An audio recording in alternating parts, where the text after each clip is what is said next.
우리 이 시간 성경 봉독하도록 하겠습니다. 오늘 보신 하나님의 말씀은 사무엘상 11장 14절에서 15절 말씀입니다.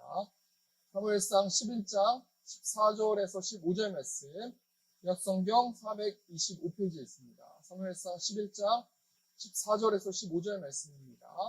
제가 봉독하겠습니다. 사무엘이 백성에게 이르되 오라 우리가 길갈로 가서 나라를 새롭게 하자. 모든 백성이 길갈로 가서 거기서 여호와 앞에서 사울을 왕으로 삼고 길갈에서 여호와 앞에 화목제를 드리고 사울과 이스라엘 모든 사람이 거기서 크게 기뻐하니라. 아멘. 우리 시간 사무엘상 11장 14절에서 15절 말씀 가지고 인간의 죄악, 교만이라는 제목을 가지고 하나님 말씀 나누도록 하겠습니다. 그럼 우리가 2025년 그럼에도 복음을 전하는 새움교회라는 표현을 가지고 우리가 1년 동안 하나님의 지상 사명인 복음을 전하기 위해서 최선을 다하고 달려가야 되는 그 목표를 가지고 우리가 나아가고 있는데요. 여러분 참 이웃들에게 복음을 전하기가 그렇게 쉽지는 않는 것 같습니다. 제가 수요일 오전에 새벽 예배를 마치고 우린 한 주를 살아가면서 왜 복음을 전하지 못할까? 왜 그럴 힘이 없을까?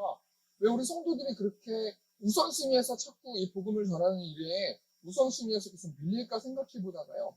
한마디로 말하면 뭐라고 제가 결론을 내렸냐면 우리의 죄 때문에 그렇다는 거예요. 자범죄 때문에 그렇다는 거예요. 그럼 죄가 무엇입니까? 원래 인간은 하나님의 뜻대로 하나님의 형상대로 하나님이 원하시는 대로 하나님을 예배하면서 살아야 되고 하나님과 올바른 관계를 맺으면서 살아야 되는 죄인인데 인간이 죄로 오염돼서요. 자신의 뜻대로 모든 것들이 자신이 주인이 되어서 행동하니까 계속해서 이 땅 가운데 열매만 맺게 되고 하나님 나라의 열매를 맺지 못하는 것이 아닌가. 우리는 우리의 자범죄를 우리가 단속하지 못하고 억제하지 못해서 우리가 복음을 전하지 못하는 것은 아닌가라고 한번 생각해 보았는데요. 그럼 하나님이 가장 기뻐하시는 것이 무엇입니까? 복음을 전하는 일이거든요. 또 반대로 하나님이 가장 싫어하시는 일이 무엇입니까? 잠언 6장 말씀 보면요. 하나님이 가장 싫어하시는 죄에 대해서 말하고 있는데요. 잠언 6장 16절 말씀 보니까 여호와께서 미워하시는 것, 여호와께서 가장 싫어하시는 것이 뭐라고 말씀하고 있냐면 곧 그의 마음에 싫어하시는 것이 67가지이니 17절 보니까 곧 교만한 눈과 거짓된 혀와 무죄한 자의 피를 흘리는 손과 잠언 6장 18절 악한 계교를 꾀하는 마음과 빨리 악으로 달려가는 발과 거짓을 말하는 망령된 증인과 및 형제 사이를 이간하는 자이니라. 20절 말씀이니까 내 아들아 내 아비의 명령을 지키면 내 어미의 법을 떠나지 말고. 여러분 하나님이 가장 싫어하는 죄가 제가 지금까지 이야기했던 이 잠언 6장 말씀의 내용 아닙니까? 그런데요 오늘 이 말씀 보면요 하나님께서 가장 싫어하시는 그 죄를 우리가 어떻게 했을 때 그 죄를 짓습니까? 우리의 자범죄를 단속하지 못하고 예수 그리스도를 통해서 하나님과 올바른 관계를 맺지 못했을 때 하나님이 싫어하시는 하나님이 미워하시는 일들을 한다라는 거 아니겠습니까? 그래서 잠언 6장 20절 말씀 보니까 뭘 말하고 있어요? 내 아들아 내 아비의 명령을 지키며 내 어미의 법을 떠나지 말고 21절 말씀 보니까 그것을 항상 내 마음에 새기며 내 목에 매라. 내 아비와 내 어미의 명령이 어떤 명령이에요? 그 거슬러 올라가 보면 율법 아니겠습니까? 이 율법을 마음에 새기고 내 목에 매라. 하나님 주신 말씀을 마음에 새기면 너희는 복음을 전할 수 있다라고 말씀하고 있는 거 아니겠습니까? 그래서 우리가 1년 동안 말씀을 암기하면서 우리가 나아가지 않습니까? 우리 2주에 한 번씩 말씀을 암기하면서 나아가는데요. 여러분 그런데요. 초기 기독교 시절부터 이 죄에 대해서 정리해 놓은 용어가 있어요. 제가 계속해서 뭘 말하는 거냐면 자범죄를 단속하라는 거예요. 말씀을 보고 말씀을 묵상하고 말씀을 외움을 통해서 우리의 자범죄를 억제하고 예수 그리스도를 통해서 하나님과 올바른 관계를 맺어야 된다는 거 아니겠습니까? 그래서 계속해서 죄에 대해서 지금 얘기하고 있는 거 아니겠습니까? 근데 초기 기독교 시절부터 이 죄를 정리해 놓은 용어가 있는데 그 용어가 뭐냐면 7죄종이라는 용어거든요. 7죄종이 뭐냐면 인간이 죄를 범하기 쉬운 경향에 대해서 교회가 가르치고 훈육하기 위해서 7가지의 죄를 분류해 놓은 기독교 용어가 7죄종이라는 건데요. 그 7죄종의 내용이 뭐냐면 교만, 식욕, 시기, 분노, 음욕, 탐욕, 나태 이렇게 7가지를 통해서 초기 기독교 시절 때부터 이런 죄를 단속하고 짚지 말고 예수님과 올바른 관계를 맺으면서 우리가 우리의 자범죄들을 이겨보자 라고 교육했었던 내용들이 7죄종이라는 건데요. 우리가 주일 1부 예배 때는 이 7죄종, 우리 7가지의 내용, 교만, 식욕, 시기, 분노, 음욕, 탐욕, 이 나태, 이 7가지에 대해서 우리가 한번 좀 단속해보고 우리의 죄들을 한번 돌아보고 다시 한번 하나님과 올바른 관계를 맺고 하나님의 복음을 전하는 우리 세운교회 성도들 되셨으면 좋겠는데요. 오늘부터 시리즈 설교로 인간의 죄악 7가지 중에서 오늘은 첫 번째로 교만이라는 주제를 가지고 강해 설교를 하지 않고 주제 설교를 하겠습니다. 제가 원래는 강해 설교를 굉장히 좋아합니다. 강해 설교라는 거는 말씀을 차근차근히 말씀의 단어를 생각해보고 하나님께서 우리에게 어떤 것들을 요구하시는지 생각해보는 그 설교 기법이 강해 설교라는 기법인데요. 우리가 주일 1부 예배 7주 동안은 주제 설교, 이 주제 설교라는 것은 어떤 주제를 가지고 이야기하는 거냐면 교만이라는 주제를 가지고 우리가 한번 오늘 본 말씀 통해서 사무엘상 11장 말씀 통해서 한번 좀 생각해보고 사울이라는 인물을 통해서 한번 좀 생각해보겠습니다. 여러분 먼저 사울이라는 인물에 대해서 우리가 좀 알길 원하는데 사울이라는 사람은 어떤 사람이냐면요. 굉장히 왕으로서 이스라엘의 초대 왕으로서 사람들의 눈치와 민심을 굉장히 많이 생각했었던 사람이에요. 여러분 먼저 사울이 왕이 되기 전에 어떤 역사적인 배경이 있었냐면요. 이 당시 이스라엘 백성들이 왕을 요구하는 거예요. 이 당시 마지막 사사가 어떤 사사냐면 사무엘이라는 사사인데 이 사무엘이라는 사사는 정말 이스라엘 백성들에게 굉장히 인정받았던 사사거든요. 그런데 이 사무엘의 아들들에게 사사권을 주길 원해서 이스라엘 백성들이 이 사무엘의 이 선지자의 아들은 행실이 그렇게 올바르지 못했기 때문에 이스라엘 백성들이 이 당시에 왕을 요구했다라는 거 아니겠습니까? 그래서 누구를 왕으로 첫 번째 왕으로 세웠냐면 사울이라는 사람을 이스라엘의 초대 왕으로 세웠어요. 그래서 이 당시에 많은 사람들이 사울이 왕이 된 것을 기뻐했는데 사무엘상 11장 12절 말씀 봅니다. 백성이 사무엘에게 이르되 사울이 어찌 우리를 다스리겠느냐 한 자가 누구니까 그들을 끌어내소서 우리가 죽이겠나이다. 여러분 이 당시에 소수의 어떤 사람들이 사울이 왕이 되면 안 됩니다 라고 말했던 사람이 있다라는 거예요. 그런데 보통 이 당시에 민심이 어떤 민심이었냐면 사울이 어찌 우리를 다스리겠느냐 한 자가 누구니까 그들을 끌어내소서 우리가 죽이겠나이다. 반란군이라는 거예요. 그래서 사울을 싫어하는 사람들은 다 죽이겠다라고 말하는 것 아니겠습니까? 그래서 지금 이 당시에 많은 사람들이 사울이 왕이 된 것을 기뻐했어요. 근데 우리가 한번 생각해 볼게요. 문제가 뭐냐면, 여러분, 이스라엘 백성들은 적어도 모세율법, 모세오경을 굉장히 어렸을 때부터 외우고 계속해서 말씀을 보는 교육을 받았던 사람이거든요. 창세기 49장 10절 말씀 보니까 주가 유다를 떠나지 아니하며 통치자의 지팡이가 그 밭 사이에서 떠나지 아니하기를 실로가 오시기까지 이르리니 그에게 백성이 복종하리로다. 여러분 이 규라는 단어가 뭐냐면 규는 왕권을 상징하거든요. 야곱의 자식들에게 축복을 해주는데 왕권이 누구로부터 어느 민족부터 어느 지파로부터 나온다라고 말하면 유다 지파로부터 이스라엘의 왕이 될 자가 나온다고 이미 모세오경에 어렸을 때부터 이스라엘 백성들은 들어왔던 말씀이에요. 근데 여러분 사울이라는 사람이 어떤 지파의 사람이냐면 베냐민 지파의 사람이거든요. 그냥 이스라엘 백성들은요 사울이 어찌 보면은 왕이 되는 조건이 안 되는 것을 다 알고 있었어요. 창세기 49장 27절 말씀 보니까 베냐민은 물어뜯는 일이라 아침에는 빼앗은 것을 먹고 저녁에는 움킨 것을 나누리로다. 물어뜯는 일이 같다라는 거예요. 여러분 누구를 물어뜯습니까? 유다 지파에 나오는 다윗이라는 사람을 물어뜯는 인생이 사울의 인생 아니에요? 근데 여러분 이 모든 예언의 말씀을 이스라엘 백성들이 다 알고 있었어요. 그런데 왜 이스라엘 백성들은 사울을 왕으로 삼고 싶어 했습니까? 외형적인 모습 때문에, 완벽한 리더십 때문에, 외형적으로 덩치도 좋고 누가 봐도 왕으로 삼기에 사울이 적합한 이 외형적인 모습 때문에 사람들은 사울을 왕으로 세웠고요. 그럼을 통해서 사울이 어떻게 멸망하게 되고 왕의 자리에서 내려오게 됩니까? 민심 때문에 사울도 왕에서 내려오는 것들을 볼 수 있어요. 그럼 뭘 말하는 거냐면요. 사울이 왕이 됐다라는 것은 이스라엘 백성들이 뭘 잘못한 거냐면 첫 단추를 잘못 끼운 선택이었다라는 거 아니겠습니까? 그럼에도 불구하고 사울은 2년 동안 왕의 자리에서 이스라엘을 치리하는 초대 왕으로 잘 살고 있는데 사무엘상 11장 14절에 보니까 사무엘이 백성에게 이르되 오라 우리가 길갈로 가서 나라를 새롭게 하자. 사무엘이 온 백성에게 말하는 거예요. 사울이 왕이 됐다라는 거예요. 우리 오늘 본 말씀 15절 보니까 모든 백성이 길갈로 가서 거기서 여호와 앞에서 사울을 왕으로 삼고 길갈에서 여호와 앞에 화목제를 드리고 사울과 이스라엘 모든 사람이 거기서 크게 기뻐하니라. 여러분 사울이 왕이 됐어요. 그럼 2년 동안 이스라엘을 치리하게 됐단 말이에요. 그런데 여러분 2년이 지나고 나서 사울이 어떤 마음을 가지게 되냐면요.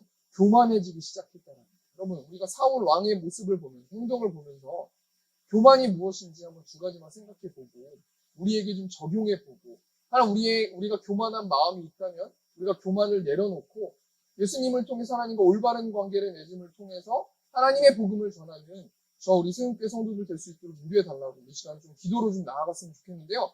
사무엘상 13장 말씀 보면은 사울 왕이 2년 동안 이스라엘 백성들을 잘 다스리고 있었는데 이때 어떤 일들이 벌어지냐면 블레셋이라는 민족이 이스라엘과 전쟁을 하기 위해서 쳐들어오게 됐는데 왜 쳐들어오게 됐냐면 이 사울 왕 요나단이라는 왕자 때문이에요.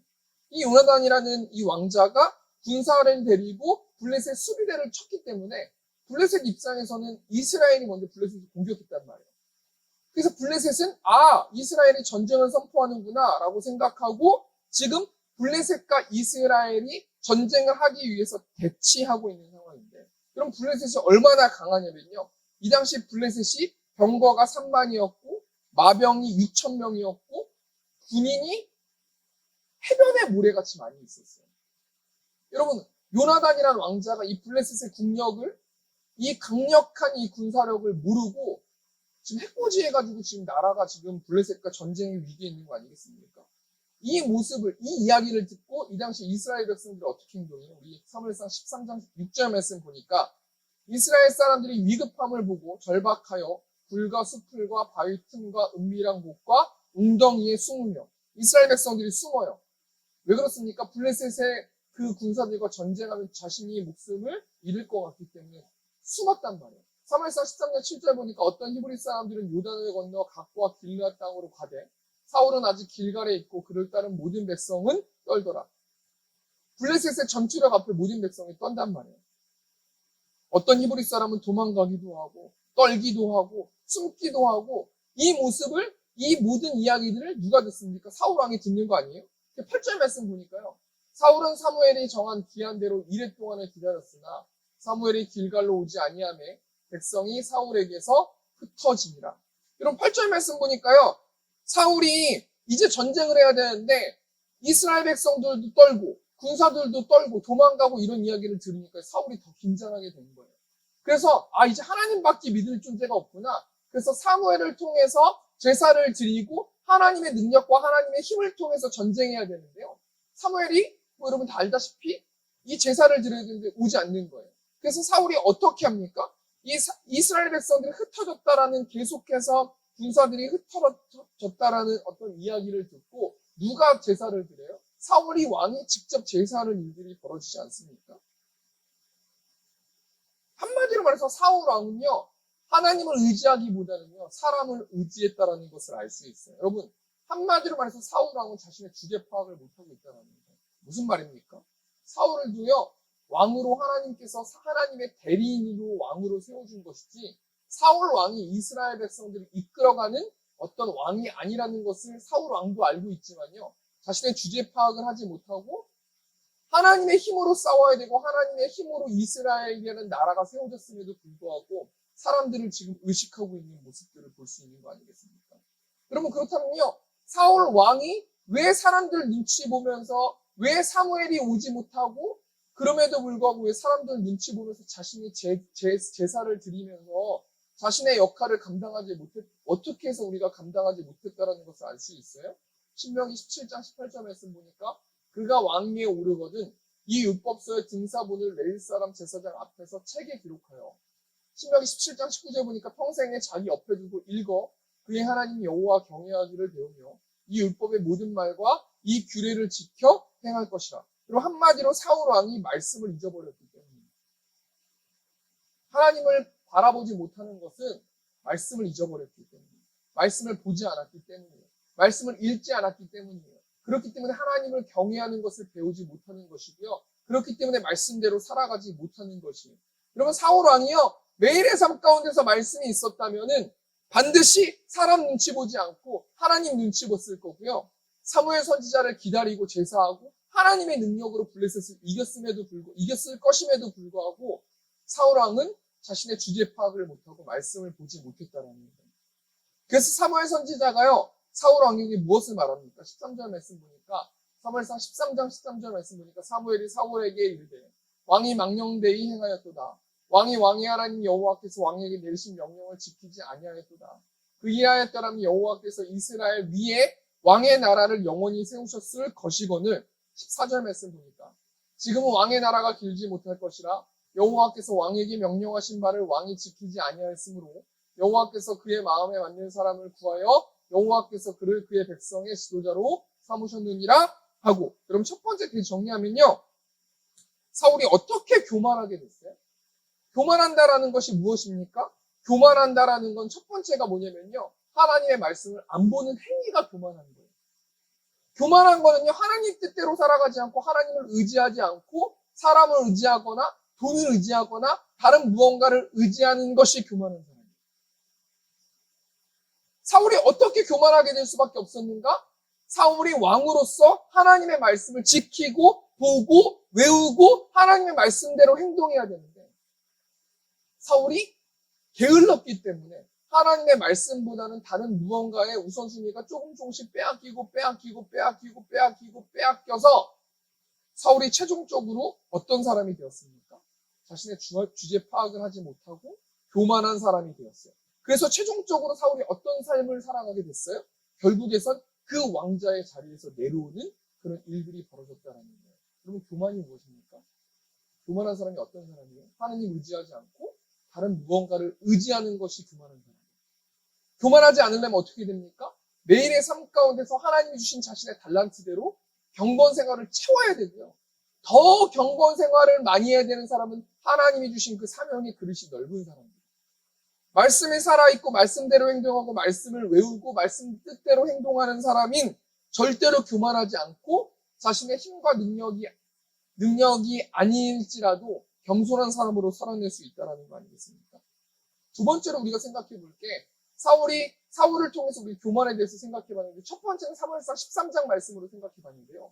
우리가 두 번째로는 사무엘상 15장 말씀을 통해서 우리 다시 한번 교만에 대해서 좀 생각해 보길 원하는데요.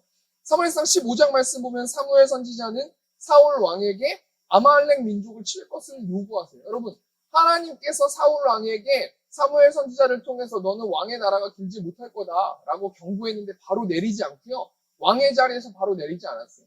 하나님께서는 인내하심을 통해서 사울 왕에게 기다리시면서 사울이 왕의 자리에서 하나님의 대리인의 역할을 잘 해줄 거라는 것을 계속 인내하면서 기다리신 거 아니겠습니까?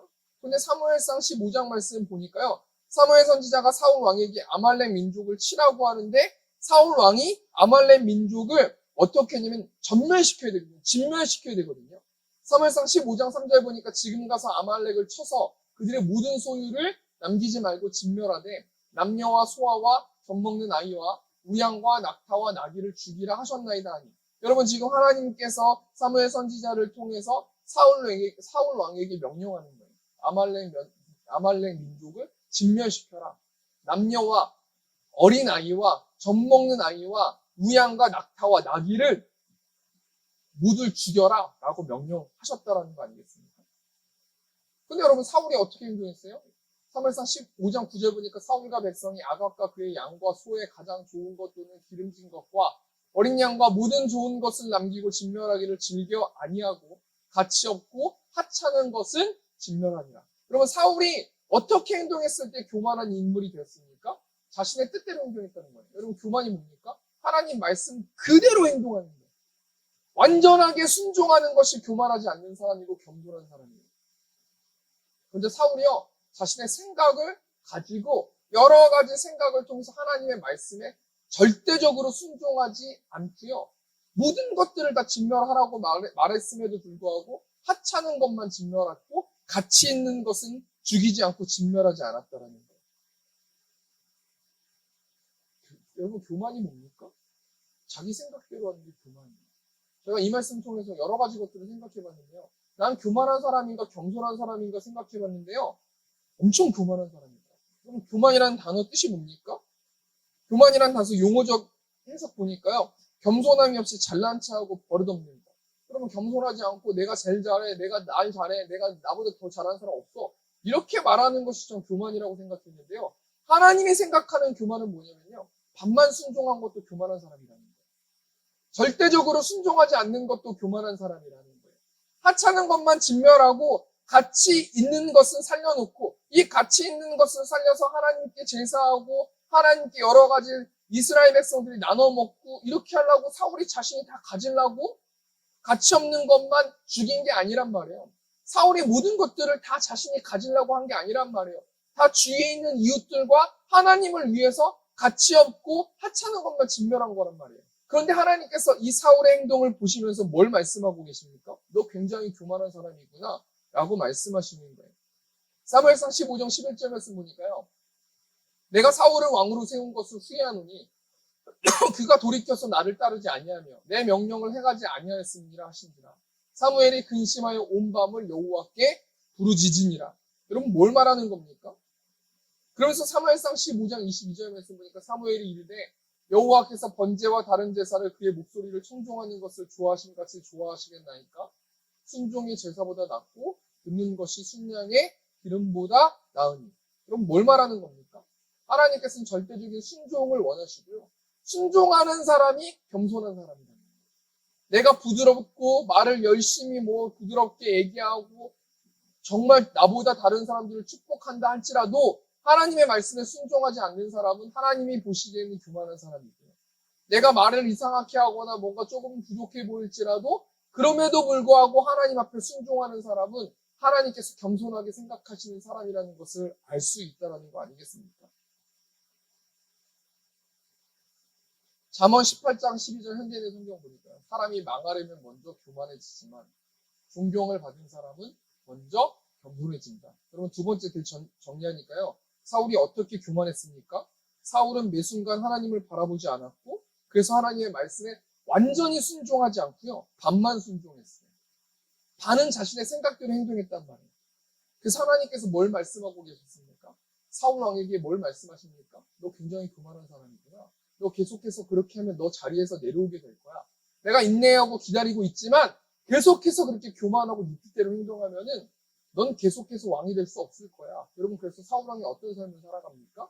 결국에 왕의 자리에서 내려오는 일들이 벌어지는 거 아니겠습니까? 우리 말씀을 정리하기 원합니다. 우리는 오늘 시리즈 설교로요. 7죄종, 인간의 죄악 7가지 중에서 교만이라는 것에 대해서 생각해봤는데 누구를 통해서 어떤 인물을 통해서 생각해봤냐면 사울 왕이라는 인물을 통해서 생각해봤어요. 교만하면 여러분 복음을 전하지 못해요. 여러분 사울은요 이스라엘의 초대 왕이었어요. 그런데 이스라엘 백성들이 애초부터 단추를 잘못 꼈어요. 하나님께서 야곱이라는 사람을 통해서 유다 지파를 통해서 왕이 나온다고 했는데 베냐민 지파 사람을 왕으로 택한 것 자체가요 이스라엘 백성들이 잘못 왕을 선택한 거예요. 여러분 오늘 사울이라는 사람을 통해서 두 가지 말씀을 통해서 교만에 대해서 생각해 봤는데 첫 번째는 사무엘상 13장 말씀인데 사울이 어떻게 교만하게 됐습니까? 매 순간 하나님을 보지 않았어요. 그래서 사람을 의지했어요. 말씀을 보지 않았어요. 그래서 사람을 의지했어요. 자신의 주제 파악을 전혀 못했어요. 사울은 그래서 자신의 뜻대로 행동했다라는 거예요. 하나님을 바라보지 않는 것이 교만이라는 거예요. 두 번째로 뭡니까? 첫 번째로 교만이 뭐냐면요. 하나님을 바라보지 않고 사람을 의지하는 것이 교만이라는 거예요. 두 번째는 뭡니까? 사울이 어떻게 교만했어요? 하나님을 바라보지 않고 완전히 순종하지 않고 반만 순종했기 때문에 사울은 교만한 사람이 됐다는 거예요. 우리는 적용하면서요. 우리가 교만한 마음을 내려놓기 위해서 어떻게 행동해야 됩니까? 매 순간순간 말씀을 묵상해야 된다는 거예요. 또 완전한 순종으로 우리의 교만한 마음을 내려놓고 우리의 마음을 내려놓고 하나님이 가라 하는 그 사람에게 하나님이 그럼에도 불구하고 전하라도 복음을 전하라는 그 사람에게 전하 통하라는 그 명령을 내리실 때 우리가 교만하지 않을 때 순종할 수 있다는 거예요. 우리의 자아를 내려놨을 때 복음이 흘러갈 수 있다는 거 아니겠습니까? 우리가 이 시간 이 말씀 깊이 생각하면서 먼저 찬송하기 전에 우리 이 시간 좀 회개함을 좀 통해서 나아갔으면 좋겠습니다. 우리가 뭘 회개했으면 좋겠냐면 하나님 사람 의지하지 않을 수 있도록 인도해 달라고. 또 하나님 반만 순종하지 않고 완전한 순종으로 하나님 우리가 한 주 동안 살아내는 저 우리 성교회 성도들 될 수 있도록 인도해 달라고 이 시간 먼저 기도하면서 나아갔으면 좋겠습니다. 우리 주 한 말씀 통성으로 기도하겠습니다.